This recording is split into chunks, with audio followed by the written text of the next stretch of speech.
ఆంధ్రప్రదేశ్ జీవనాడి పోలవరంతో రాష్ట్రం సస్యశ్యామలమవుతుందని రాష్ట్ర ముఖ్యమంత్రి నారా చంద్రబాబు నాయుడు అన్నారు. రాష్ట్ర ముఖ్యమంత్రి నారా చంద్రబాబు నాయుడు సోమవారం పోలవరం ప్రాజెక్టును క్షేత్ర పరిశీలన చేశారు. హెలిప్యాడ్ వద్ద జలవనరుల శాఖ మంత్రి నిమ్మల రామానాయుడు చంద్రబాబు నాయుడుకు స్వాగతం పలికారు. పోలవరం ప్రాజెక్టుకు ఇప్పటి వరకు జరిగిన పనులకు సంబంధించి ఫోటో ఎగ్జిబిషన్ ను చంద్రబాబు నాయుడు తొలగించారు. అనంతరం అధికారులను వివరాలు అడిగి తెలుసుకున్నారు. సీఎం హోదాలో తొలిసారి పోలవరం సందర్శనకు చంద్రబాబు రావడంతో అధికారులు పలు కీలక అంశాలను చంద్రబాబు దృష్టికి తీసుకొచ్చారు. మొత్తం 485 మీటర్లు దెబ్బతిన్న డయాఫ్రమ్ వాల్ ను ఆయన పరిశీలించారు.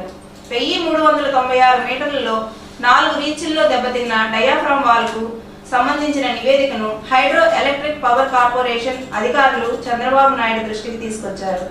ఈ సందర్భంగా ముఖ్యమంత్రి చంద్రబాబు నాయుడు మాట్లాడుతూ 2014-19 మధ్య తాము అధికారంలో ఉన్నప్పుడు పోలవరం ప్రాజెక్టును 72% పనులు పూర్తి చేశామని చెప్పారు.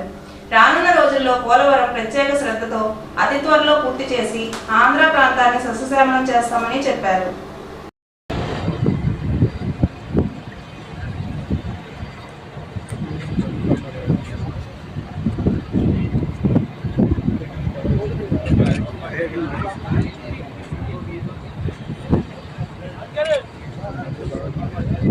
రాష్ట్ర రెవెన్యూ మంత్రి అనగాని సత్యప్రసాద్